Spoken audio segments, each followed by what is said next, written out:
What's going on, guys? Another huge episode of the Almost Made It podcast coming your way. We had a great guest on, a big friend of Cultural Club, Adriano Del Monte.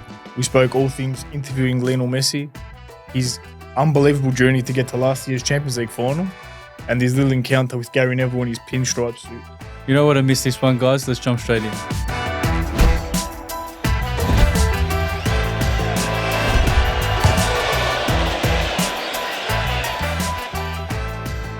Welcome back to episode 3 of the Almost Made It podcast, proudly brought to you by Cultural Club. Another massive guest this week, an old friend actually, believe it or not. This man right here helped us set up our first ever talk show many moons ago in like 2018. 2018. Mr. Adriano Del Monte. He's a seasoned professional, has graced screens across 5 continents on 7 different networks, and he's obviously, covered World Cups, UEFA events, Euros, the best Euro yet as well. We'll get into that. But welcome to the show. Thank you for having me, boys. Great to see you, and great to have followed all your progress in recent years as well. Thank you very much. Where do we start? This is going to be a good chat, a good catch up too, because we haven't caught up for a while. Of course. So, 2 in 1 here. I'm looking forward to it very much. I guess it's a niche sort of industry you're in. So we'll start from the start. How did it all begin? It's a good question. It's a long story with a lot of sacrifice, ongoing sacrifice, and hard work that doesn't get seen. It's a weird industry because the TV space, especially at this point, the end of international football, you only see the 2 minutes I'm on the pitch before a match. You're at the Champions League final. You're doing a quick hit. Oh, it looks great, but you don't see the work that sort of goes behind the scenes. That's sort of been the story over the entirety of the journey. I didn't really have the linear path that I was encouraged to follow here growing up in Australia. And from a very young age, I sort of decided I need to get a bit like a player, right? Yeah, I felt to myself, if I want to take it to the top, I want to play at the highest level possible, I need to try at the highest level possible from the get-go. And that was sort of my mentality early on. No fear, nothing to lose, and just go for it. And again, a very long story, very short. I graduated uni. I was 20 and I had an opportunity that came up to take on some internships because of some work I had done while studying at high school in the UK. So I spent half a year there with ESPN, Sky Sports, a couple of the big British broadcasters, just to learn how the industry works. Sort of what I learned then is it's really an industry where you need to be able to talk the talk, but you need to understand where you need to walk, and you needed to meet people to understand what needs to be done to get to where you want to get to. So those were really invaluable experiences because from there I was able to do some work at the 2010 World Cup in South Africa. I went to 2014 in Brazil. I did some radio work when I came back to Australia, and I felt that my mind was being now a little more open to what's possible in this world. And the long of it short is that I ended up in Miami with beIN Sports. And beIN Sports was a network that no one knew existed because it was a Middle Eastern broadcaster, opened their first major international hub in Miami. And through a contact, I was invited for a test. They liked what they saw, and it started to roll from there. They sent me to Qatar very shortly after, once the network bought into Australia. They did their production out of Qatar, and that was HQ. And I spent a couple of years living in the Middle East, which I basically went from very little TV experience to working internationally immediately. And it was the belief that was shown in my confidence abroad that really then paved the way for what's to come. And look, it was a really important time in my career, which has now sort of led to me being based in Milan I'm into my 5th season now in Milan. And obviously Italian heritage, had the passport, was very easy to make the move there. And yeah, you set off the top, and now I'm working for 7 different TV networks internationally based, 5 continents, FIFA and UEFA as well as an event host, which is a crazy thing to be able to say, but something I worked very hard to achieve, and then also AC Milan as well. So it's busy, but very enjoyable, and has been a good journey, which is still ongoing and still working very hard to this point. The wrong Milan team, just quietly, but anyway. Don't worry. I love them all right? Growing up, but was it sort of a dream, like going into sort of the last years of high school? Was this something that you wanted to do, or was there other things that you sort of thought you'd end up doing? I always loved sport, right? Yeah. So sport's always been in the blood. Football's always been in the blood because it's the first thing that I did with my family, the first thing I loved. But I was very good at Aussie rules. That was my actual sport. Now, I didn't love Aussie rules. I could just play. So I guess being very young, I guess my dream when I was a really young kid was like, well, if I played Aussie rules, maybe then I could do the media thing. And I always had this interest in TV. So in answer to the question, I was always interested in working in TV, in sport. No idea why. It was just something I used to really enjoy. I used to watch those sports news channels just on repeat, watch people talk about the same sport, but I was attracted to everything, whether it was US sports, motorsport, tennis. I was into it all. And so, I guess from there, once my mind started to understand, well, if I want to try and pursue this, I can chase some travel and chase some opportunities abroad, it made it a really appealing prospect to pursue and to really relentlessly chase. And I've really enjoyed that relentless chase because it provides an unknown, which I really thrive off and has kept me busy and happy, but it has been a very difficult journey as well, which I'm always very transparent about. Were you always one of those kids in the backyard when you're kicking the footy around or the ball around and you commentate to yourself? Always. No, because we used to play a lot of FIFA with my brother and cousins, and I would commentate on top of Martin Tyler. And so it was always a lot of fun. It was in the blood, I don't know. But it was always something I really enjoyed. So you mentioned moving to Milano. How's the transition been? What do you like? Is it different to Melbourne? What's different? You know, some people that come and visit call it the closest thing in Italy, that's sort of the Melbourne of Australia, the closest thing there. What do I love about Milan is that I continually fall in love with it as each day goes on. It's really interesting because I'm in a fortunate position because I work for foreign companies and live in Italy, and you really have to be Italian to understand exactly what that means, because some things, how they work there, the procedures and processes, something that we're used to taking a day or two here in Australia due to our efficiency, can take 2 or 3 months there if you're lucky. So it's a difficult place to live on that front in terms of its bureaucracy, but in terms of lifestyle, it's what I always come back to.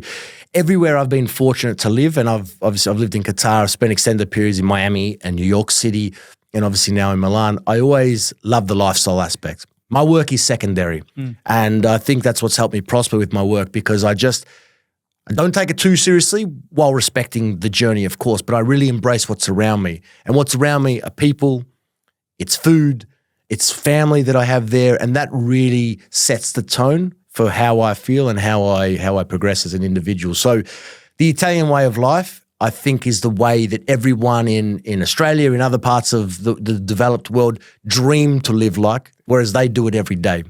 And their lifestyle is very different. My family are from Sicily, the south of Italy. Now, on paper, they don't have as much as my family here in Melbourne. They don't have large houses with backyards and swimming pools and, in some cases, tennis courts. They're luxuries. But it's also quite normal for us here in Australia. And at times, I think we as a society, we take it for granted. My family in Sicily, who live in a small apartment with 5 people in the one apartment, or an entire family in the same building, they don't take that for granted. It's a little more all they have. And I feel that they are actually at times happier than we are here. And what that does for me living there, what I love most about living in Italy, is it provides a wonderful balance of work hard but appreciate those simple things in life, the small things in life, because ultimately they're the most important things in life. And as such, I've discovered this perfect balance for my work, my life, and just my appreciation from where I am, what I'm doing. And that's why I say I don't take my work too seriously. I try my best, but I always know that there's plenty more that, you know, this beautiful life has to offer. For me, I think that's always the biggest thing I realised. Obviously, we lived in Italy as players, which is different, right? We don't experience the full extent of the lifestyle. But now every time we go back, we went this year as well for 6 weeks, 7 weeks. And I think that's the main thing that always sticks with me. Yep. Like when you're with family or with your friends over there, it's so different, the feeling. No one worries about going to bed at 9 o'clock because I've got to get up at 9 o'clock the next day. Or, you know, people are together enjoying every second, and it's always, what are we doing tomorrow? Who's cooking what? It's living for now too. Like, exactly. Tomorrow might not come, you know, so enjoy now. Absolutely. You know what I mean? So, absolutely. And I think ultimately it's a case of the days there. They feel longer because people do more. 100%. Yeah, exactly right. They live flexibly. Yeah, if you want to go out for dinner tonight, that's possible. Yes. Here we live a bit more of a structured way of life. Obviously, in terms of what times we do things, here we eat dinner at 6, there they eat dinner at 9. Yeah. It does change the day. A classic story I always enjoy is that, and I still laugh every single time, but it doesn't matter if it's a Monday, Tuesday, Wednesday evening and it's a school night, I see restaurants full with young families, with young children. Now, here they would have been in bed at 6:30. Exactly right. But there it's 10 p.m. and they're just sitting down to their first dish. It's a different way of life, but again, it's because they appreciate that side of life equally as much than the other factors of life. And it is. It's living for the moment. So I think ultimately it's not for everyone, I guess, but certainly for me where I'm at, it does allow me to just find that perfect balance to bring out the best in everything I'm doing at the moment. Don't get me wrong, we're lucky to be here too. But I remember the first week we got back from Europe, we were catching up with our friends and we went for a hit of, paddle. Of course. Like, all right, let's go get a coffee. I think it was 8:30, 8 o'clock, 8:30. I think we wanted dinner originally, but then we're like 8:30. Yeah, we're not getting dinner. No. Adriano, we drove around for I don't know how long, just trying to find somewhere open. Like, it's not even late. It's not like, it's just so different. you know how the flip side works as well, right? The mornings. See, I'm not a morning person, right? Everything's later. Everything's later. Yeah. Shops don't open at 9 a.m. on the dot. They might open at 11. Then it's lunch at 1. So, But no, look, the food culture there is so important and they don't outprice people of enjoying that. Now, you can't afford to do it every day, but I can give you an example. When people work in an office, they don't have the quick sandwich at the desk, shut the laptop.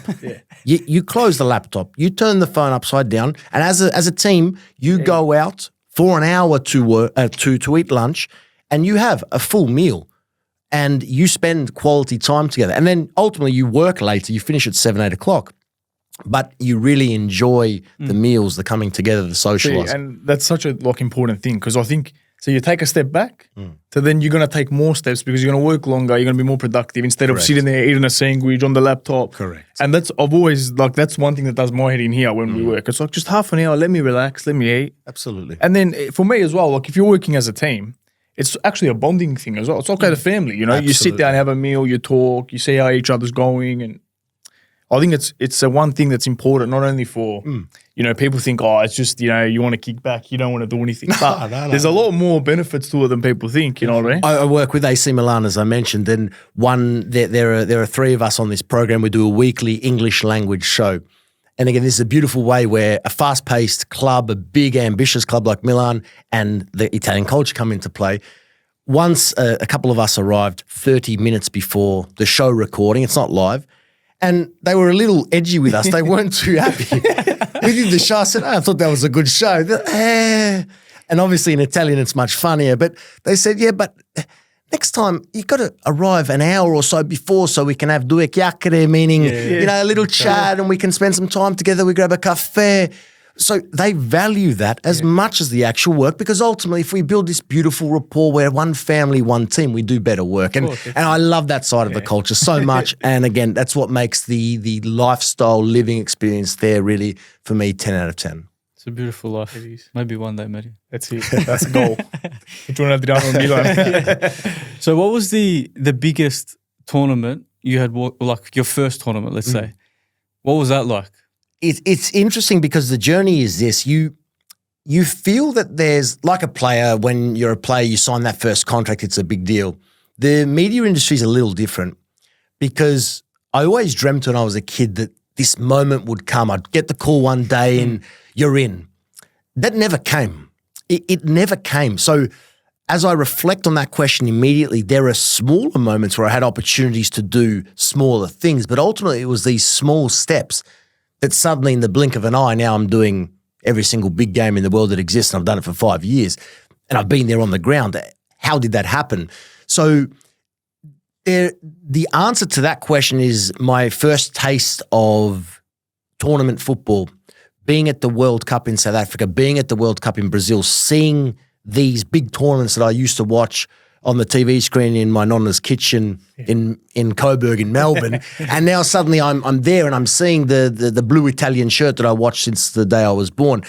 And not having a significant TV role, I was still very young, but being there and doing some writing and understanding, okay, well, this is the real world. The world isn't just through the TV screen. This is actually happening in front of my eyes.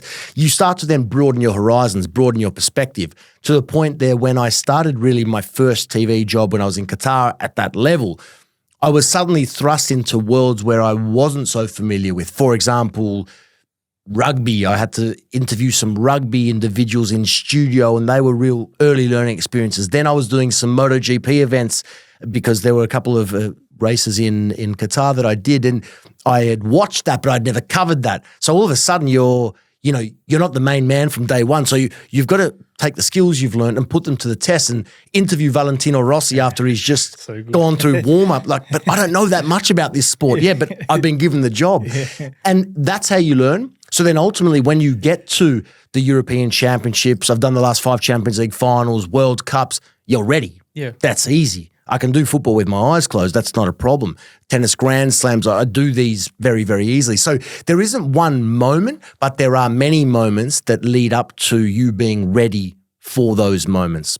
So it's a little different, I guess, to the player in terms of getting that contract and knowing now, okay, I don't believe in the fact I've made it, but now I'm at that level now where I can start to focus on the next step. It's just sort of been a very long transition. It's funny how like you can actually really relate it to being a professional footballer.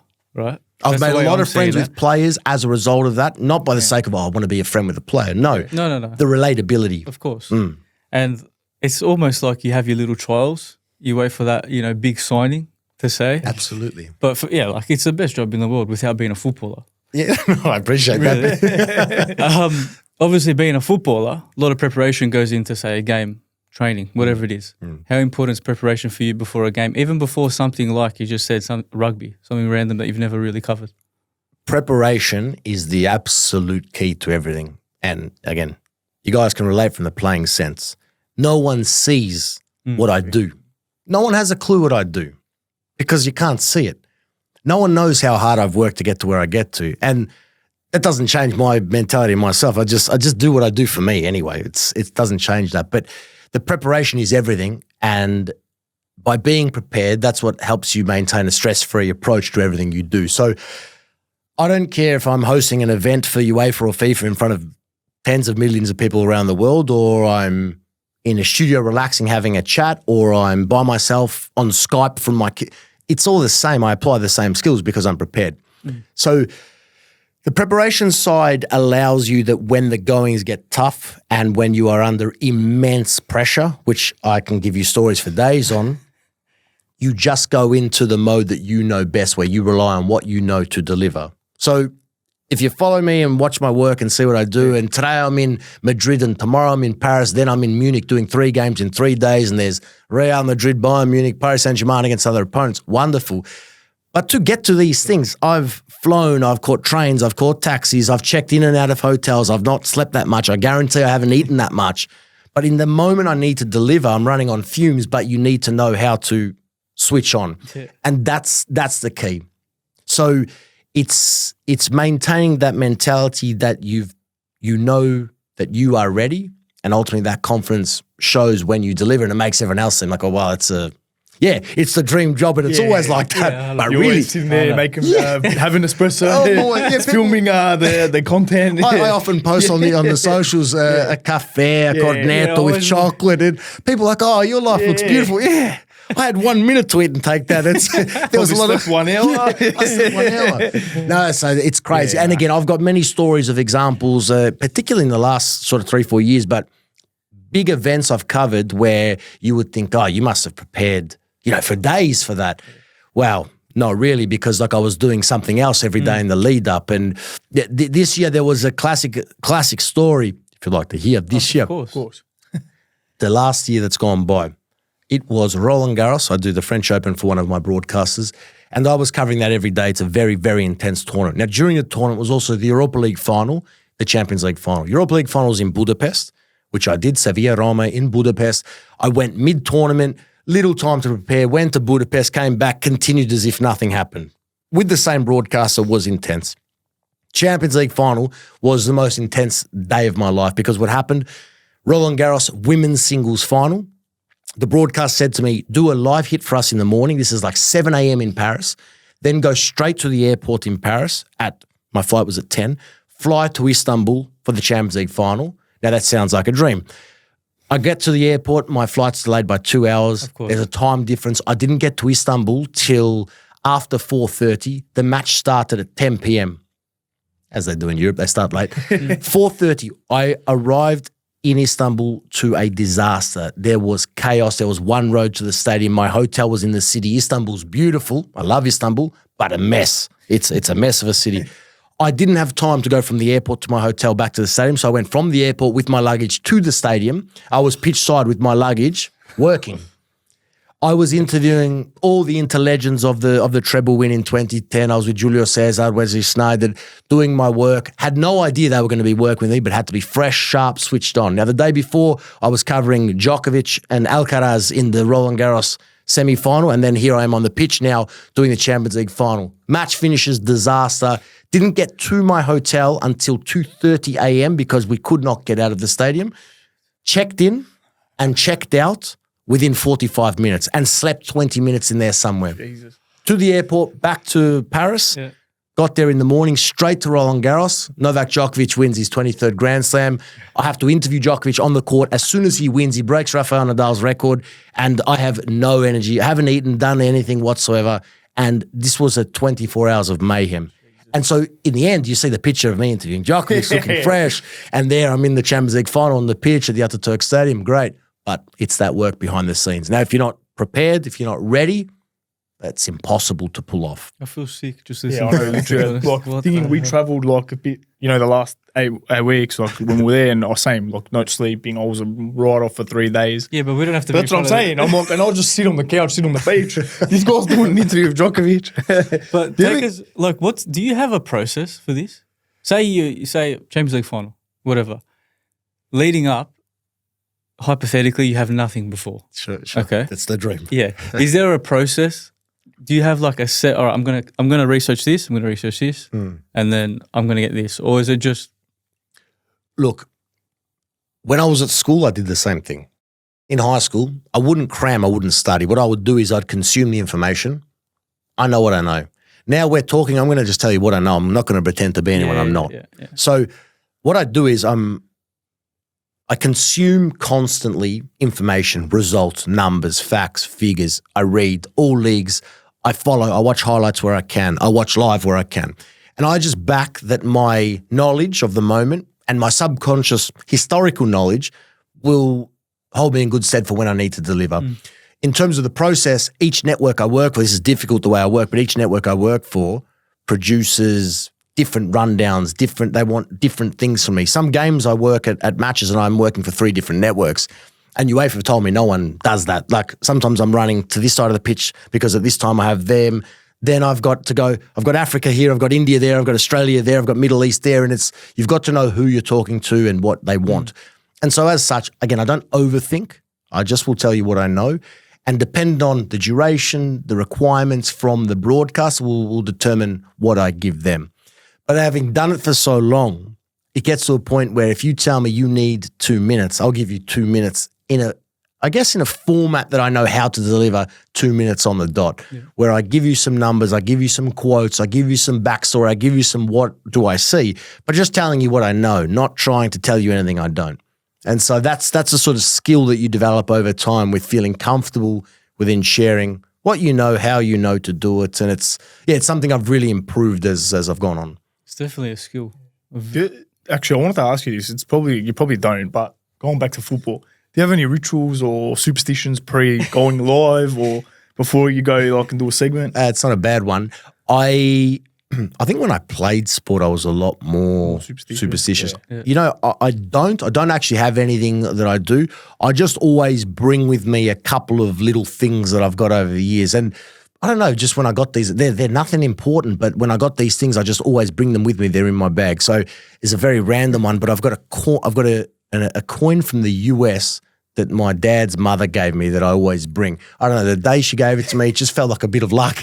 So it's always there in the bag. Yeah. I have a picture of my nonno, who he's again my father's father. He's the reason that I love football, and I've got a picture of that my cousin actually drew. Quite a talented artist, and he drew this, and I always have that picture. It was my background until recently. Then my brother had a child, so I've changed that. But I always bring that with me, and I just look at that. So look, I don't. It's not ritual, not a superstition. It's just like I've always got a piece of home with me everywhere I go, and every time I look at that picture, I think, well, I'm working at Sunset, or this is the whatever number game I've done this season at this stadium. I live 10 minutes from here, and this is the stadium my nonna and I used to watch from Coburg in Melbourne when I was a kid growing up, and now I'm here every week. Stay grateful, stay humble, appreciate what you've got. Nothing's guaranteed tomorrow. I just maintain perspective and balance. That's unbelievable to think that. It is crazy. To be watching that, even for us, when I went to the San Siro, it was like a pilgrimage, right? That's crazy. The fact that you just walk down the street and you're there makes me sick. But yeah, touching again on that skill, right? Like we listen to your 2 minutes, whatever, and I always think to myself, how does he? Like I started on this show, I forget things especially or whatever. After sleeping, and we sleep 8 hours. This guy, 2 hours sleep. Probably hasn't eaten, probably hasn't any worn nothing. Have you had any? I don't want to say awkward moments, but a few moments that really test you, like, oh shit, what now? The toughest moments is when the way I work is that everything is natural, so things happen. So I've responded well to difficult moments in the past because things happen. There was once I was live in a studio in Qatar and the auto cue that you read stopped working, and I had to throw to a particular story, and you've got the papers in front of you, but it's very hard in that moment to find. Luckily, I remembered what the next story was. I was able to throw, and they were able to play some vision, and it was okay. So that was probably the closest I came to what would have been a viral disaster. That one. Aside from that, the most difficult moments I've had is, and it's often come at the Bernabeu, I don't know why this particular stadium, but at the Santiago Bernabeu, the connection hasn't been as good in recent years because they've been redeveloping the stadium. So when we're pitch side, and it's pitch side either at halftime or closer to kickoff, the connectivity with the live equipment can be a little interrupted due to people being in the stadium and all sorts of things. Also sound. There was a Champions League semi-final, Real Madrid against Manchester City that I was doing, where Arsene Wenger was our special guest in the studio. And Arsene Wenger's listening to me talk football at the Bernabeu. That's ridiculous in itself, right? So I'm like, I can't say anything that's going to make any sense. So I was providing some good, what I'm seeing, what I'm feeling, what's going on. Conversation was going well. They did this as a live two-way, so there were back and forth questions. Sometimes when it's close like this to kickoff, we just do a pre-record. That way I pretend it's live. They just play it as a straight 90-second hit, and you avoid any potential disaster. This time they're like, no, this is a semi-final, Champions League, big. You go live, we ask you questions. And they were throwing me questions, and Wenger asked me a question as the final question. They didn't word me up what this question was going to be, which normally they do just in case. And I could hear nothing, maybe a word or two every 10, 15 words. And I responded to what I thought I heard, and I had no idea if I had hit the nail on the head or not. I finished. I couldn't hear them in the studio say, thank you, we'll catch up with you at halftime, anything like that. And I just got off air. And I was very tense and nervous for 10, 15 minutes because then my phone had no connection. I thought, I have no idea how that just went. And then I finally got up to my media section and I received a text saying, you had no idea what was asked, but you pulled that off. That was good. I breathed a sigh of relief. I thought, thank God. But that's the moments where you can't even bluff that you're going to get away with that because you can look very silly very quickly. You do the old, sorry, can't hear. You can. But again, I had no idea. I had no idea what was going on. So, you can do that. And sometimes I've had that where it's like I've caught the first half of the question. And then if I completely don't hear the rest, I have said, guys, it's so loud in here that I can't hear it. The atmosphere is incredible. And then I'll just spin it off that way. Yeah. But in that case, that was Mr. Wenger, and I was trying it was a great moment to speak with him. He's been in our studio hasn't often asked me questions, and that was a cool moment, but a very difficult moment. But I take all those difficulties, I take all the knockbacks, all the negatives, everything I've ever experienced as they're the best moments to learn. Of course. And it's those moments then when next time that happens, I'll be better for it. So I always just put that spin on because I've had a lot of knockbacks, a lot of negative things that have happened over time, unexpected things, but that's also all part of the learning process. So I enjoy it. Yeah, that's it. It's all part of it, I suppose. The biggest thing for me would be, like, I couldn't do what you do anyway, but the opinion, right? The opinion, you have to listen to opinions, and then you sort of have to be, we'll get in there. You sort of have to be pretty neutral to start with, but also you can't crack it. You can't, for me, I'd walk off sometimes. I'm not even joking. Nah, Some of the shit that comes out of anyway, we'll get into that. But how do you remain so calm? Because we're watching it at home, and I'm like, Adriano, fuck, give it to me, give it to me. But Yeah, These goals are killing me. it happens. I don't know. That's a good question, because if you're having that conversation in a relaxed environment, you have your opinion and you can happily have your opinion and discuss and move on. I think when you're in that environment, you can be very neutral very easily. It's where the professionalism hat comes on. It doesn't mean that sometimes opinions or things being said can't annoy you, because sometimes there is a lot of ignorance in the football world and it can be quite frustrating, especially when it impacts the reputation of your league, your country, your players, the integrity. You take that personally, because like that's my work. I cover this competition. I work with these clubs and players. I know them well. But ultimately, you're working in an environment with high-end people. Now, one thing I never do when I'm working anywhere, I never think I'm better than anyone. And it's that mentality which, even if it's someone of an ex-player nature or an analyst nature or a younger, it doesn't matter. It doesn't matter where they are on the spectrum. Each to their own. I respect your opinion as fine, no problem, irrespective of your level of experience. And as such, you have these discussions in the public eye and you do it respectfully. And ultimately, that is for me the absolute key, because you don't know who's watching. You don't know their opinions on things. And I think it's really important to respect everyone, even though it is just football, it is just fun.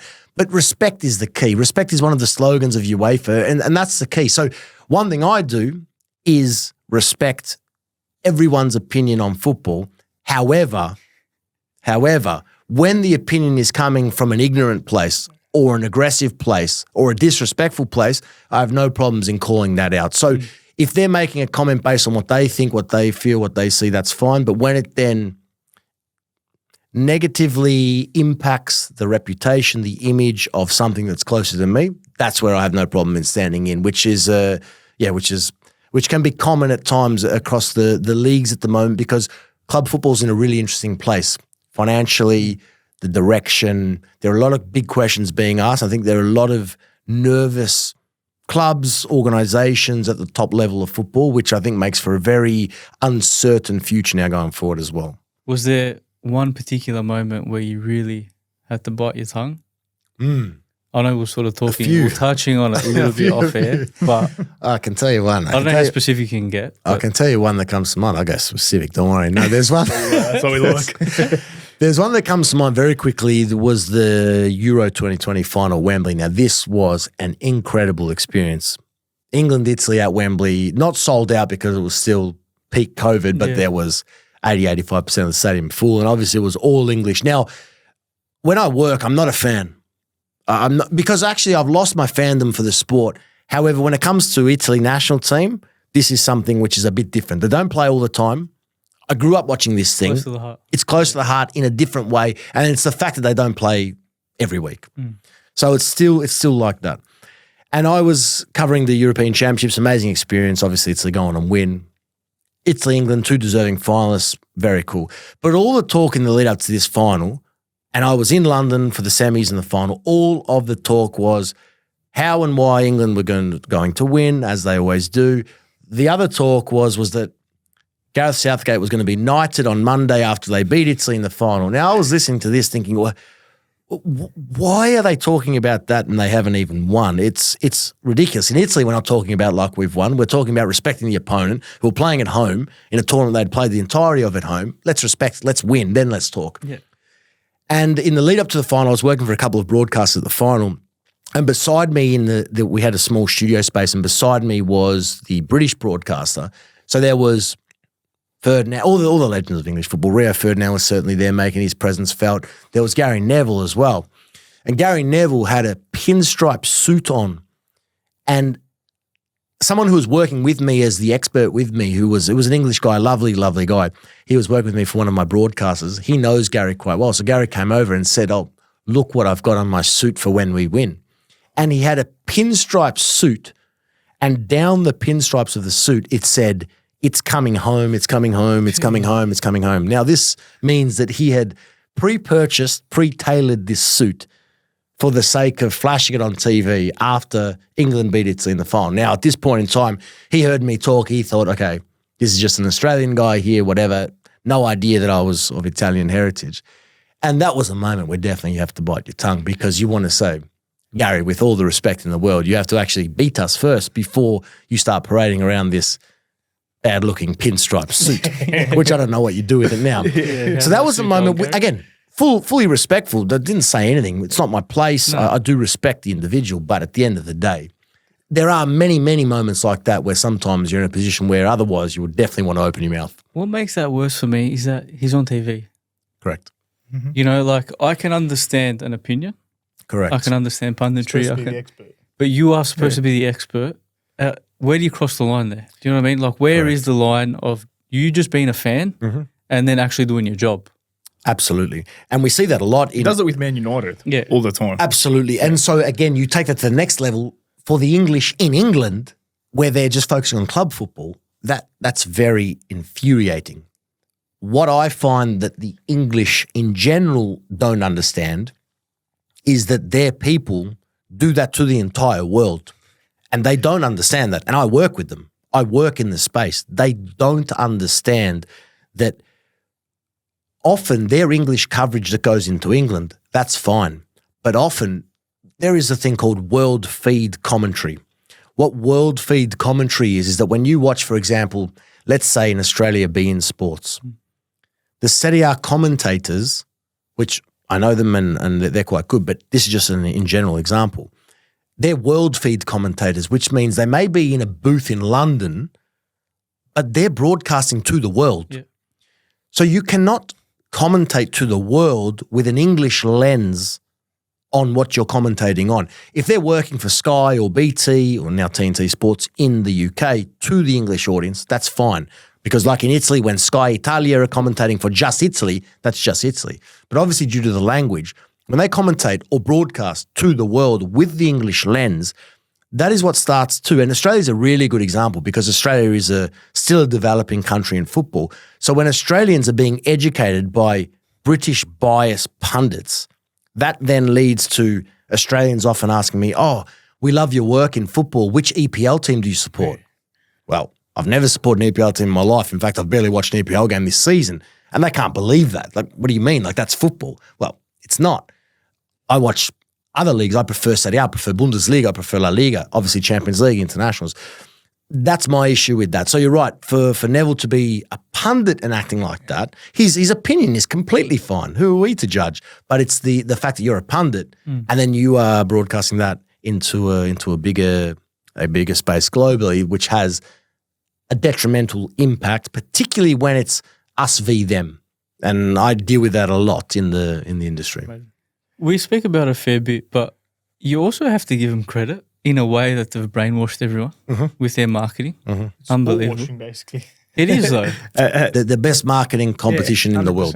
100%. In the world. I always say that the Premier League, and don't get me wrong, I'm not saying it's like a farmers league, whatever. You got a lot of good players in that, whatever, mostly other European nations that make those teams up. But it's like they make it out like it's the only football league in the world. It's the best marketed league, in my opinion.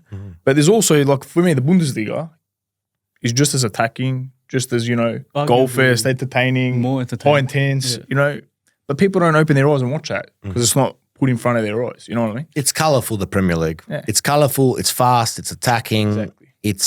But that myth is now gone of the goals because Serie A scored more goals than Premier League in recent years. They've marketed that competition so well, they have dominated markets, major markets around the world like Asia, different parts of Africa so well that all the money goes there. Now, they would rather, this is where it's at, and this is why the talks for the Super League came.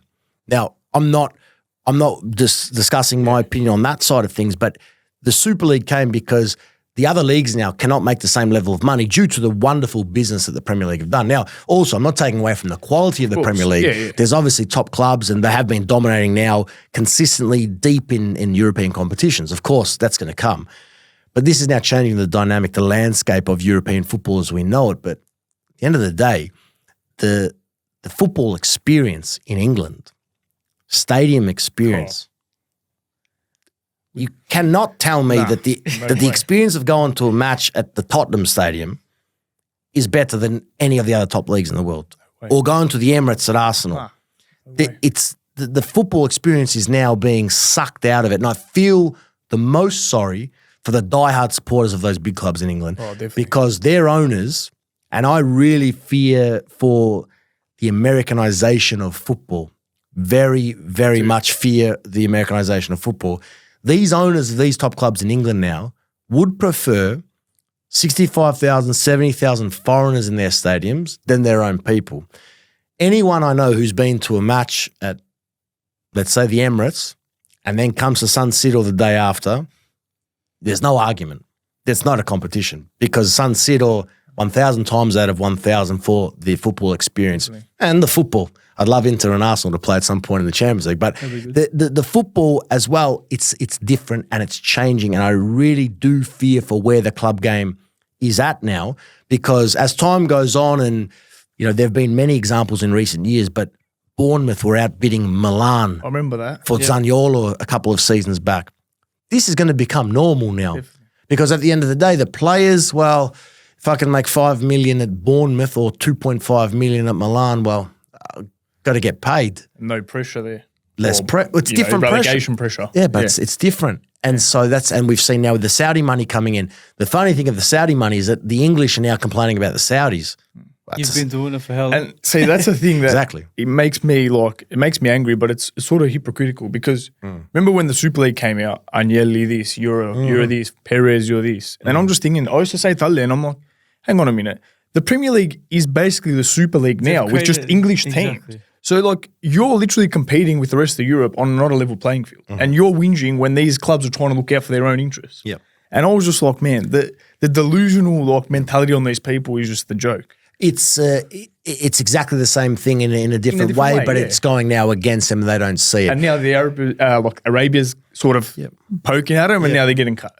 And what will that's the thing. What will happen there with Saudi Arabia, because think what they already did in their first transfer market was unexpected. They went very big. If they do that a few more times, all of a sudden that does change the landscape of the game as we know it. So, look, I think that there's a big risk of football as we know it changing. We know the Champions League format's changing next year to become the Swiss-style system where it's one big league table, 36 teams, a few more opportunities for more leagues to have more clubs, but there's more football being played. Next year there's the FIFA Club World Cup.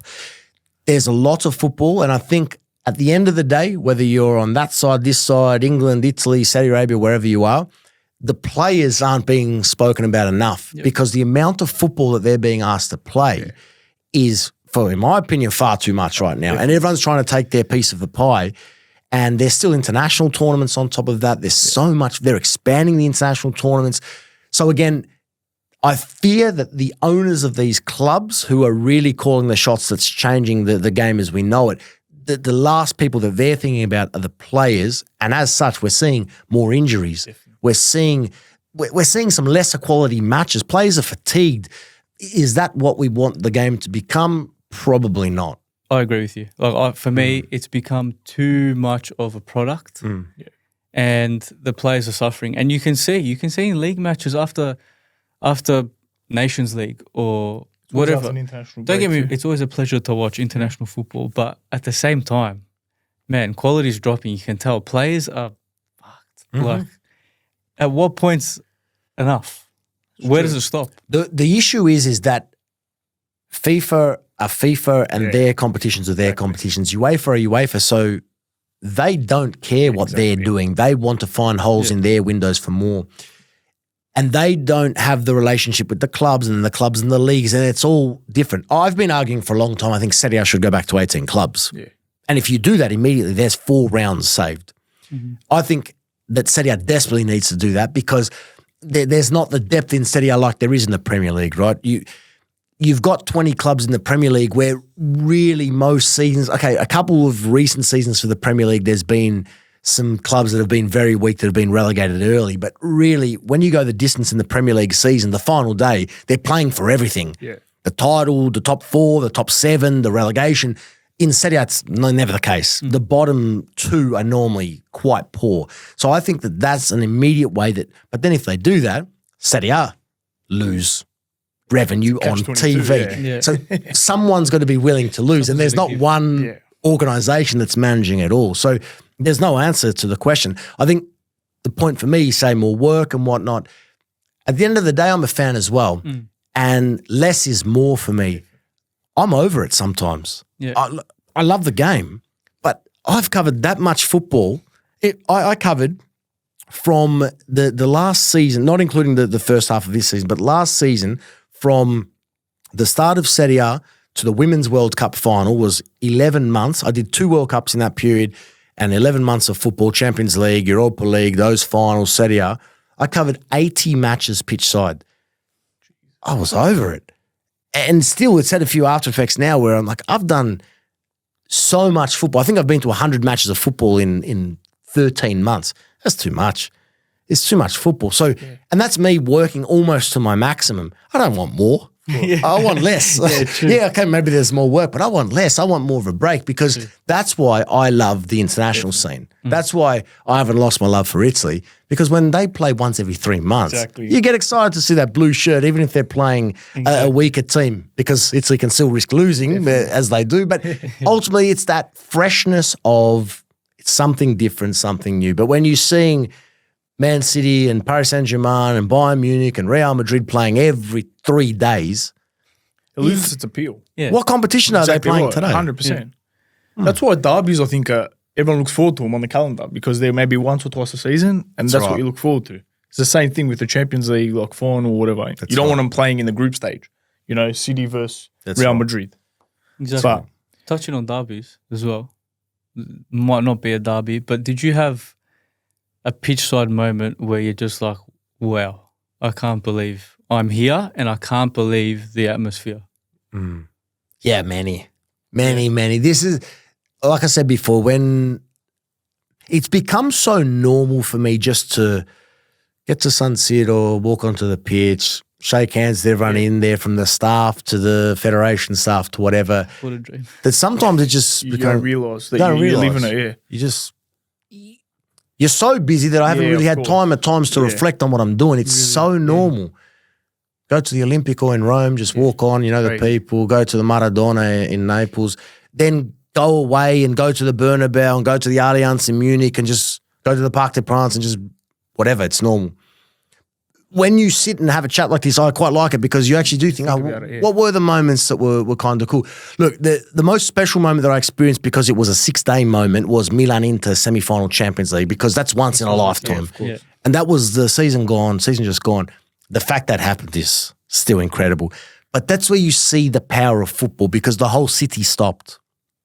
6 days, the city stopped. First leg Wednesday, second leg Tuesday. There was something big happening. And it was football. And that's where you see what the power of football does to even a bigger city in Italy like Milan. Obviously, Milan, not a regional town in Italy. It's a big, big city. But it's like, no, football has taken over. And when you're there and you see the tifo and you see the colour and the sound, it's just incredible. San Siro is my favourite stadium in the world. And it is I hope it stays there forever. It is just remarkable. And I often take great joy out of seeing the joy in others. Yeah. And I've been very lucky through my work that as a result of building relations and having a bit more flexibility, I've been able to bring some close friends and some loved ones pitch side with me for them to experience. And it's those moments where I'm like, okay, this is kind of cool now. And I actually took he married my cousin in Sicily, who's a big Inter fan. And I said to him, I'll take you to a Champions League game in the knockouts. And I took him to the semi-final second leg Inter Milan. So Inter won the first leg 2-0. They're going to go through to the final. And he's late 40s, and I thought he told me he'd only been to San Siro once in his life. And, I'm thinking, well, he lives in Italy. He's from Italy. He's a big Inter fan. He's only been here once. I'm here every 3 days. Yeah. And bringing him there, and he came pitch side, and seeing the joy, he basically told me multiple times it was the best day of his life after the birth of his kids. And it was just surreal. Inter them win the game, and all the Inter players and families were celebrating on the pitch after the match. And he was there. I lost him. He was there in amongst all the players and fans, and that was special to witness that. So I think through others, I've been able to reflect and enjoy of how grateful I am to be where I've been. And that particular moment, seeing a city like Milan come to a standstill was remarkable. Very recently, just as a secondary one in terms of an atmosphere, Donnarumma returned with Paris Saint-Germain to play Milan. The dollars. Did you get one? I got one, of course. Yeah, Donnarumma, I got one. That was the loudest sound I have ever heard in my life in the warm-up when they were whistling and booing Donnarumma. It was just so much passionate dislike towards an individual. I was like, it's just a sport, but no. It means more than that. And look, there's many, but they're the most recent ones in Milan at San Siro, which have been super cool. But like on the pitch, I've been lucky to see some really epic moments. You could even really feel that from here. Oh. The To be honest, Milan I thought he was going to derby. collapse. But he actually, to be fair to him, he had a decent game considering everything that they threw at him. Yeah, but yeah, like I was saying, that atmosphere, that Champions League semi-final was, even watching it was next level. We even stopped for 6 days because obviously we're big fans. It wasn't great for me, but Wasn't great for you, but it's hard to really like get that passion across to people here, right? And I'm not even from Milan or Milano. I'm obviously a fan, as many from the south that follow a Of course. bigger team. And it's hard to really put that into perspective to people that don't understand. We actually tried to show the semi-final on Logan Street. And Adriano, when I tell you, you don't understand how difficult this was. And in the end, it was impossible. And it's things like that that make me want to go back so bad. I understand. 100%. Because understand. it's so hard to live how you want to live football as a fan here. But it means more than just the game. That's Exactly. the thing. It's hard to, like, I always say it to even my girlfriend here. I'm like, you don't understand. Like, my dream day of a weekend is literally go there with the boys, watch your football on a Saturday afternoon, Sunday afternoon. Such a simple life. But right. I'll go, I don't want to be waking up at 3 a.m, half asleep, watching the game. I just want to relax, enjoy. That's what I look forward to every week. Of course. Do you know what I mean? And it's so hard to try and tell people that. They think you're like a lunatic or something. do. You know what I They mean? do. But you would understand. Of course. So, yeah, no. Tell us, like, I know as well, being around, say, in Milano before a game, what it's like. Obviously, you experience this all the time. And a lot of people talk about it because it's a bit of a, I guess, a culture shock in the football sense, leading up to a big game. When does the talk start happening? You start hearing it in the streets, leading up to the game and then after. Is it literally like a 7-day thing? Look, football is all that's discussed. In the bars, restaurants, you have to experience it to really understand. Yeah. Because, again, with all the love and respect in the world, we're an AFL mad city here in Melbourne. And they'd say the same thing about their sport, but it's not the same thing. 100%. It's not the same You thing. have to live and breathe it. 100%. Here in Australia, we are sports fans. We love sport. The football fandom, the football culture in Europe, and other parts of the world, South America, other parts of the world, it's something else. It's their identity.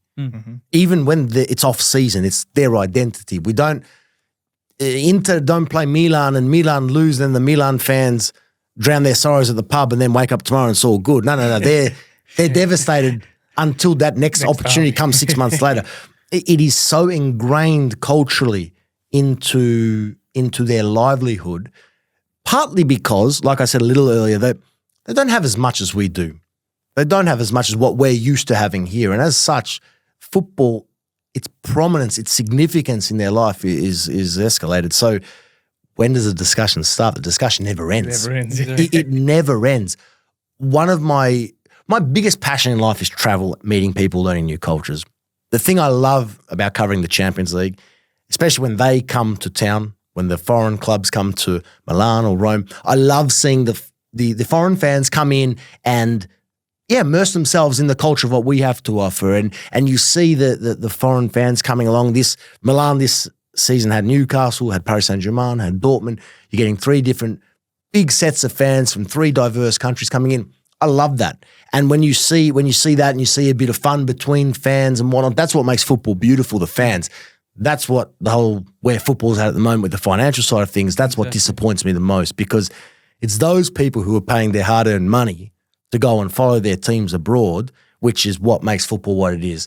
Not the fan who would pay 20 times that ticket just to go watch a game once in their life. There's a place for those fans, but those fans, the real fans, are the ones who deserve it most. So that's what I love. The talk never ends. I got a lot of friends in Milan, but I've made very close friends with a couple of top former players who they eat lunch at the same place every day. We eat lunch every day. The discussion is the same every day. Just the teams alternate, the topics change, but it's the same story and it's what people identify with. And it's just, again, football, food, fashion in Milano as well. It's what it's all about. And the world goes round, the days go on, but they make the most of every moment. It's always a beautiful thing to be part of. Speaking of former players, have you ever been starstruck meeting like a legend or a player that you thought, Jesus, he scores in front of me? You know what I mean? Like Novak or Valentino, you're like, Jesus Christ, he's actually there. You know, it's so weird because even when I was young, this was one thing that I respectfully didn't care about. And I don't know how or why. I've certainly had moments where I'm like, oh, well, there's that individual there, but never a moment that, I feel in awe of the fact that I can't function because there's Novak. In fact, with Djokovic, like, I actually got a really good relationship with him and he actually really likes me. It's very weird because I just like do my thing, but like we've worked together now over the last few years and his agents told me he really likes you. Yeah. I didn't do anything. I just was completely myself. And as a result of doing that, I've been able to really form some really nice, natural relations with top athletes globally because I like to think that they see me as just like another guy doing another thing, just as they're doing.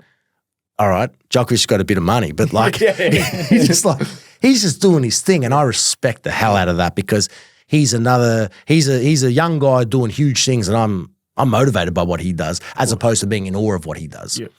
And that's always been my mentality. I have had a couple of moments recently, like where I've interviewed a player for a first time. Very recent example for you. I was tense going into the Italy Euro qualifiers, the playoffs, or not the playoffs, but the last qualifiers. Ukraine game? Yeah. North Macedonia, Ukraine. Because Italy risked missing another tournament, I couldn't stomach that. Anyway, so I've done a lot of work. I do a lot of work with Juventus, but because he's been injured for so long, Chiesa is a player I had never, ever worked with. Never interviewed, never worked with, which is bizarre because he speaks English. Doesn't make sense, but he's been injured for quite some time. And he's a player, I guess, as a kid growing up, you have a lot of favourite players, but I guess now at this stage of my career, I'm older than Chiesa, but I mean, he's a player I really, really love to watch. And I did interview him after both the North Macedonia and the Ukraine match, and he was so brilliant in both. That for the first time in a very long time, it was a bit of added excitement to think, finally. And it was really nice. And the first time was a good, like, nice, nervous energy when he came. They told me he's going to come straight to me. That was great. And then the second time, again, he knew me, remembered me from 3 days before in Rome, and he's like, it was really nice to see. So, look, there's no one where I've been super starstruck that it's altered the performance, but I think it's that thing of they're playing at that level, I'm working at that level. You're part of the same game. There's a lot of mutual respect. And again, you just bring it back down to basics. Be you. Don't try being anyone you're not. People will respect. People can choose whether they like it, they respect it or not. And that's it. I give myself the best chances and the best work. I think it comes across in your interviews as well. Exactly. Like it's natural. It's very natural. You have a bit of a laugh. You get a smile out of the player. It's not so rigid. I appreciate that. It's actually very, very enjoyable to watch. Even like the Milan, I love watching the Milan segment, and that's what I love about it. It's not as formal, It's just relaxed. You're having a conversation. You're all being yourselves on there. I appreciate that a lot. That's what we like to see in the media. Yeah, but I think it's relatable. It's like we're sitting here having a chat. People are watching on, and they're feeling comfortable, like they're part of the discussion as well. Definitely. It's definitely a mindset too, though, because if that was me, when we had Diamante in the studio back in the day, man, I was like, the mouth wouldn't work, man. What's going on here? But in saying that, if we were playing, as Adriano was saying, you're at that level. You see these people at a different level. You respect him for who he is, but it's like, I want to beat you in a way. You know what I mean? Obviously, you don't want to beat him, but you're admiring their work. Right. You meet people every day in the world. Doesn't matter if they're a sports star or not. You meet people every day. Like, wow, I'm really attracted to what that person's doing. I appreciate that. I admire that. I respect that. It's a cool thing. Talking about meeting great sports people, was there someone that you really wanted to interview and you maybe had a perception of them in your head, and then when you met them, you were like, that guy was an asshole? Like, You don't have to name you don't them. have to name. Maybe give us a few hints who it could be. Yeah, that's not a bad one. That's not a bad one, actually. Because I know after games, sometimes players are tense. Emotion, They know that's the last thing they want to do, but they have to. Let me tell you on that first. I'm not a journalist by trade. Like, yeah, I technically am, right? Yeah. But not a journalist by the old sense of the trying to go out there, get the scoop to throw people under the bus. Yeah. In fact, I never call myself a journalist. People say, what do you do? I say, I'm a presenter. That's it. I'm a talking head. Yeah, I do interviews, but I don't do those interviews. I do the interviews like this, like we've just said, where it's just chill and relaxed and calm. As such, because of the interview style and technique, I've never put someone in a position where they've been uneasy. If I've done longer sit-down interviews with someone, I basically say to them, listen, I want to take this where you want to take it. So that's the only thing we're going to do. No problem. And as such, I haven't had an experience where someone's been off-put by what I've done. The answer to your question is that probably there's only one that comes to mind that was like, not that I had amazing viewpoint of this player. He's not even the biggest player in the world, but not that I had the amazing viewpoint, but the interview was like so boring that it was like, I was like, you could have given me something, a bit more. And I can give you the name. It's not the biggest player in the world, but Milan Skriniar, I interviewed him quite a few times at Inter. And it was like where I was working for the English broadcaster covering Serie A, there was talk he wanted to leave Inter. Mm-hmm. So I already knew that well before. I'm the English broadcaster here. You know, the Premier League fans are watching here. Give me some stuff. It could be a good sell for you. It's and the interviews are so boring and dull, so it doesn't make it the best piece of work.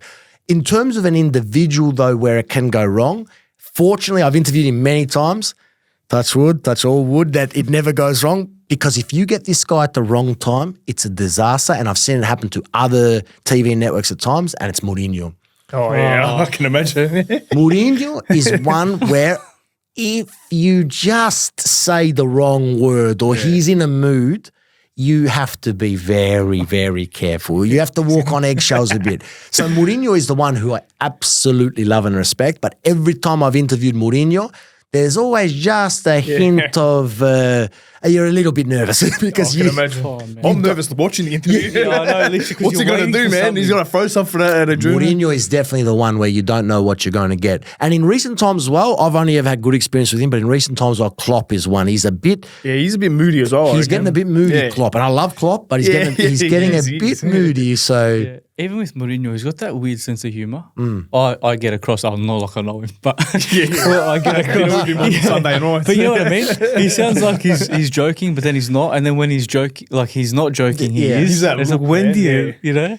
Seems like a very... But it's like he plays sometimes in that mood that he's in. It's like me against everyone. And then that's when he goes on those like rampages. And he's getting worse. Yeah. And he's getting worse with that. It's like he's becoming a bit of a cranky older man. I think I'm no good anymore. Yeah. This, I want this. He starts doing all that. If that happens, he'll be like, Josie, I love you. Like, we know you won the Champions League. Relax. I love you, Josie. That's crazy. What was interviewing Messi like? Because we are pretty big Messi fans, apart from all the other... That was at the... Where was that? Milan, the UEFA event, wasn't it? Yeah, FIFA Best Awards. FIFA Best, that's right. The backstory of this is pretty crazy because I just moved to Milan. I left Australia. I was in Qatar, spent some time in New York, then was in Australia, and then went to Milan. So it was pretty quick. It was all pretty quick over a 3-year period, here, there, and everywhere. And despite the work I had built up, no one was giving me a chance in Australia. Like, I just didn't get any love shown. And not for the first time in my career either. And I thought, first I didn't have enough experience, but I had potential. Now I've got the experience, but I haven't done what they wanted me to do.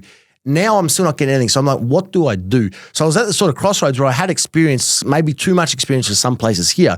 So I was like, I've just got to go. And something my gut told me, go to Milan. You got the passport, it's easy. You've got the contacts, you've got some networks already, go. I did it. And my message, my advice for anyone, if you've got the opportunity to pursue something, you've got the desire, just do it. Because if you're from this country, if you're watching this and you're from Australia and Australia is your fallback, understand how lucky, how grateful, how appreciative you should be and how lucky we are to have this place because it's a beautiful, beautiful place to be from. So chase your wildest dreams. And it was at that moment where I was like, nah, enough. I'm not waiting here for them to give me an opportunity. Go. I literally was flying Emirates, Melbourne, Dubai. I landed in Dubai. I received an email from FIFA asking if I could host the FIFA Best Awards green carpet show in Milan. I don't even know if they knew I was moving to Milan. And this was on the way through. And I get to Milan and it's my first major job there was this. And then there's Messi who wins the award. It was the most surreal moment where whatever you believe fate, destiny, whatever, but it was the most surreal moment of just, back yourself, go, things will come, things will happen. They don't always have to be the biggest thing in the world like that, but it's just like things will happen, things will take care of itself. And I did it. And so what was the experience like? Well, the experience was surreal from the get-go. I was working with, Messi was the last that we interviewed that evening from every star in world football. Obviously, that was the period of Real Madrid's dominance, so that entire squad was there from Modric, Sergio Ramos, Marcelo, all those players. Was Ronaldo there? Ronaldo didn't come because he wasn't winning it. That's right, yeah. That was the only one. Pretty standard. Because that was the year. It was Messi, it was Van Dijk, right. and then Ronaldo. right. And Ronaldo had just moved, or not had just, but he was at Juve. It was his first. He was at your first season. First season at Juve. Yeah. They were a month into the season. Yeah. Ronaldo. So Ronaldo was a 40-minute train away. Yeah, but exactly. No, I'm not coming. So the whole thing was just surreal, that moment. Obviously, there were the young Ajax players coming through. I remember like De Ligt and De Jong, and there was Van Dijk and Salah and Mane. And it was just a crazy experience to be part of. To finish with Messi there winning another accolade like that was just a night that was, I can't put into words, but it was basically the night that then started what was to come. Mm-hmm. And what was to come was, again, a lot of unknown. It was all unexpected, but it was like, I was not given an opportunity in Australia 2 seconds ago, and now I'm interviewing Lionel Messi. Where do I belong? Where do I belong? And I felt, no, I belong here, and go. And so the next year, COVID came, and many people say, "Oh, you're going to go back to Australia, this and that." There was not 1 ounce of me that thought, I'm going to go back to Australia. No, I'm going to see it through here, more will come. And ultimately it proved to be the best decision I made was that, because then it just rolled from there. And, fast forward now, we're 4 years from there now, fast forward on to now, and I wouldn't have changed a thing. In the world of football, man, and those type of things, I think it's everyone has to do it, man, if they want to take it to that next level. Quickly too, you interview all these unbelievable players, stars all over the world. Surely ask for autograph, at least. I know you say it's a job, I know, and all the rest of it, but surely a photo, autograph, something. I can't give you, never. No, Never. Never. I don't Who's have. going to have this mad collection in their apartment? Shirts everywhere. Never. I've never asked for an autograph. Really? Never have I asked for an autograph. Every time I work, there's always photographers and they're taking photos. So I've got those. I've got those photos. I've been gifted a couple of things from some players I've made friends with. I became very close with Osimhen, particularly last season at Napoli. And Osimhen is Victor Osimhen is the definition of a player that I love, respect, and admire. Again, I'm older than Osimhen, but what he's done, his life journey, his story, obviously the quality on the pitch, but this is an individual who motivates me to be better. To have formed a nice small relationship with him has been super special because I'm inspired by what he does, where he comes from, what he stands for. Amazing. Osimhen gifted me his training top after they won the Scudetto last year, which was really cool. Being in Naples when they won the Scudetto was becoming too intense, but it was an unbelievable 3 months because it was never ending. But just being a part of that was super cool. But no, autographs, no. Yeah, there's always photographers around taking photos. And have I got photos where I actually can we take a photo? Victor and I did last year after one, but that's after really building the relationship. Yeah. I knew he was going to win awards and whatnot, and we just congratulations, whatever. Can we just take a photo? And it's nice. And again, as I would with a friend. Yeah. As I would with a friend, Yeah. as opposed to asking. But I have seen some other journalists and presenters at times ask, "Oh, can you sign this for my kid or sign something like that?" Look, if I ever need to in the future, maybe I will. But I don't. I always like to keep the professional hat on and just keep things. The next time they see me, maybe that makes me less serious. That little bit. I don't know. So, not something I've done at this point. It's nice that you can build that relationship with players. Yeah. It's beautiful. Yeah. It's also beautiful because they don't have the biggest world around them. And again, not that these are the guys that I'm going to be calling up to go grab a cafe one morning with, but you're meeting new people, and that's my biggest passion in life. I said, and meeting and traveling and learning new things, and it's really, really cool. I did a really nice. I had an exclusive interview via the agent of Danilo, Juventus and Brazil player before the World Cup last year. And we spent a beautiful 45 minutes together having a nice chat and really getting in deep about his love and passion for his country and what it means and what's different about playing for your country as opposed to your club. And we were able to build I felt like a really special rapport. But it was all professional and that's it. Now, I don't do this for this reason, but the first thing, as soon as I got back to our car and we were going back to Milan, the first thing that I'd seen, Danilo has followed me on Instagram. No way. Danilo's agent has messaged me saying he really enjoyed that interview. Thank you. Now, it's nothing to do with the Instagram, but it's the appreciation for the fact that he actually enjoyed that moment. And he was quite open saying, we don't have a big circle here. My family's in Brazil. I've got my immediate family here. You're building new relations with people who otherwise don't have a world where they can go out and live normally because, being a professional player at that level, they can't. So, yeah, I take great value from those experiences, even more so than the work that you ultimately see. I think that's a beautiful thing, man. Yeah, definitely. Because for 30 seconds, a minute, whatever it is, Exactly. they might see you. Oh, it's Adriano. I'm comfortable. I can trust him. Correct. And like you said, man, footballer circle's super small. Just that little, that little moment. And I think for the fans too, because people see them on TV, this guy's earning money, he's a prick or whatever. They just, they don't see the human side behind it. You get to open up and see there's actual good bloke behind this guy, Absolutely. And so I think it's good and important for them to then show that to the rest of the world and people don't judge them as quick, Absolutely. And you see a lot of players, abusive players and things like that. I again, even as a kid, I always thinking, that's still a person, right? That's still a person. This is just a sport. That's a person trying to pursue something at a very intense, high, stressful level. There is that side. So the more relations I build at that level, the more I think like that in terms of just that respect is super, super important, especially how isolated they are and alone. This is what we speak about a lot and what we try to get across a lot, that we've been footballers, but we're humans. And even the whole thing with Tonali, I get it, all right? He stuffed up. But there is a human behind that player. He's also a 23-year-old kid. He's a 23-year-old That's right. kid Exactly. who is suffering mentally. Some of the abuse that these players cop is just ridiculous. And then the famous one is, it's all right, he earns £100,000 a week. Yeah, because that makes you immune to feeling like, depressed or anxious. I'm like, mate, what planet do you live on? Exactly. You know what I mean? And I think people forget. I think people forget that, Definitely. yes, it's the greatest job in the world, but it comes with pressure, stress, and everything else that you feel. People lose the reality of it because they only see these individuals on their TV screen. Exactly right. That's what it is. It's there's no sense of perspective. You're exactly right.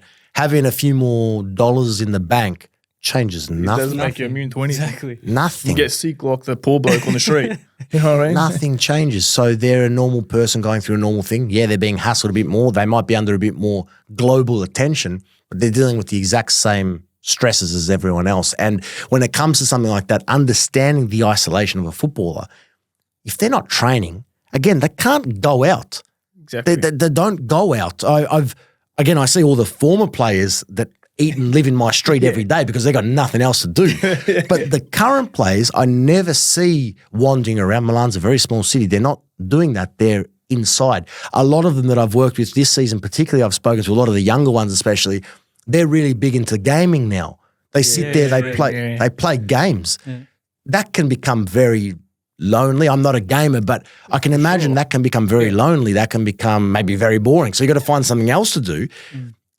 Obviously not supporting the gambling side of things, but just having a guy saying, "Oh, how stupid you have to." It's the reality. He's finding something to do. 100%. He's got a lot of money and he's struggling, obviously mentally. It's not that you can't comprehend how that could happen. Yeah, exactly. So support as opposed to abuse and respect, and that's something which in football at the moment, sadly, it's because of social media and everyone can have an opinion these days at the click of a button, which obviously sometimes is a good thing, but in these occasions is a terrible, terrible thing. It's disgusting, some of the comments that we see online. I think you hit the nail on the head. Like, if he's a young kid with obviously a gambling problem, and he's had so much time on his hands, so he started gambling. But for me, to then just strip him and just isolate him like this, for me, all you're doing is bringing those demons back because he needs like actually help. He has an addiction, like if he was a cigarette smoking addict or a drug addict. It's the same thing. So for me, even the way this has been handled is just, at least Fajol is allowed to train, so he can sort of keep, going. And on the outer. Yeah, like he's just been erased basically. Like, I'm like, I don't know. But I think it's a great thing you do as well. Yeah, definitely. The way you interview people, you bring that human side behind the footballer, which is nice, Appreciate it. It's not like some of these interviews you're like, hence why the biggest names in the world love doing interviews with you because it's a credit to your work, I appreciate that a lot. No worries. So I guess to wrap things up, what is the ultimate goal? When do you sit back and say, I made it? Your questions have been very good today, and this is another one I don't have a direct answer to because the I've made it, I said it at the start, but the I've made it factor for me has never been a thing because I don't think it exists because I think you can always continue to learn and grow. And I think I work in a weird industry because there are a lot of people who do what I do, and whether they do more or they do less, not important, but they act as if it's the easiest and best thing in the world without talking about what we've discussed, the reality of it behind the scenes. I guess for me, where I'm at now, again, it's nice having this chat because I can actually reflect on what I've done, like World Cups and European Championships, and I've been pitch side at the last 5 Champions League finals, and I got opportunities now that I would never have knocked back 10 years ago that now I'm saying no to. I've arrived at that point where I've done everything I set out to do. I haven't played these matches, but globally as a broadcaster, I've covered every big match in the world that exists, which I can't believe saying that because it's not what, again, it was the pipe dream, but it was just like work, keep your head down, work hard, focus on what I can control, and ultimately I'll get there. I always had that belief and confidence, which at times here was taken the other way. Can imagine. That's a cultural thing here. That's a discussion for another day. Yeah. But there was never an overconfidence thing. It was like, I'll back myself for sure. to be the best I can be. And so now that I've arrived at this point where I've covered all of these big moments, big events, I work for AC Milan, FIFA and UEFA. I've hosted these international events that I guess were as much a dream as anything. I think my next objective is to really now consolidate myself at that level and become a prominent face globally, consistently in the game. So, I've got 1 foot and 4 toes in with FIFA and UEFA now. I've been lucky to host some real big events with them. If I can get to the point now where I expect to be hosting X amount of events per year, every year, and you're really that regular option for these global organizations, that's the next step for me to take. In terms of games, it's not that I've done it now and I'll move away, but I'm certainly in a position where I've done so much football that I'd love to have a bit more of an outlet away from the live match side of things. So it's like I've really fulfilled that desire. Keep working hard, keep pressing, and keep chasing the unknown. And what that is, where that takes me, I don't know, but that's what keeps me going and what I love about my journey to this point. Do you have any exciting plans in the works that you can shed some light on? It's never ending really. Look, my upcoming period is much of the same. Like this year's going to be much of the same. I literally just got my schedule for the round of 16 for the Champions League, given the draws out. So I already know I'm going to Munich, I'm going to Madrid, I'm going to Barcelona. There's Barcelona, Napoli. I've got Atletico Inter. I'll do the games in Italy, in Milan, in Naples, in Rome. Europa League with Roma and Milan, with Serie A, the Euros of this year as well. So it's much of the same. And I've been in this sort of now cycle for many years that I can basically guess exactly what my schedule is going to be, which is still great because this is what I've worked very hard to do. But it's much of the same. I'm at a point now where because I've done so much of it, I'm like, now, well, what's next? And so what I'm starting to work on as a bit of a side project is because of my connections, people often ask me, what are you going to do with all the people you know in this world, in this industry? Because you've got to do something at some point if I want to take it somewhere else. I'm really in a position where I'm flirting with serious ideas with some really big commercial brands and some big agencies in Europe to work with these players to showcase their story the way that you very kindly put the way that I do it. And my next step is definitely, aside from my live matches and whatnot, to give these players a platform to talk about themselves in a very relaxed and calm manner that sort of pushes the boundaries of media as we know it today. One thing I dislike are like press conferences and things like that, post-match interviews, as I said. I want to allow players that go through tough times, and there's been many examples this year, but to feel that there's an easy platform to talk about themselves in a way that they can put in their words, no fluff, no garbage, no nonsense, and really be that sort of, I guess, that midpoint, that trusted midpoint for them to allow to talk freely and openly. And something I'm sort of working on, but it's very hard when you're at a game every 3 days for 365 days a year. That's an amazing idea. I think that's definitely what the industry needs, because we always have this discussion even with Braden off air in saying that players these days, they're literally robotic interviews because they're trained that way. That's right. Because a certain word gets taken out of context, it becomes a headline, and then they don't feel comfortable. But then the people outside are like, but why don't you just be yourself? But it's like, then I'll be myself, and then I'm on the front page of every newspaper in the world. So, and that's what football's becoming. I think that's what football's becoming. It's becoming very, very.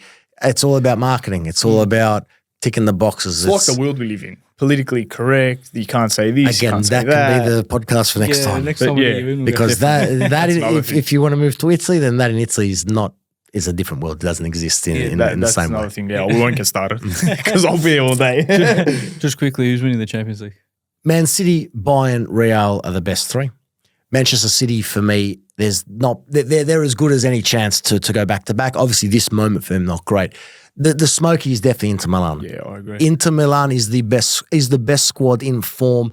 They've had some issues, obviously a couple of slip-ups in Europe. There is definitely talk in Italy that Inzaghi is focusing on the second star, and we've seen him rest a few players in Matchday 5, Matchday 6 of the Champions League, and if he wants to win the Scudetto, maybe that takes away from the Champions League push.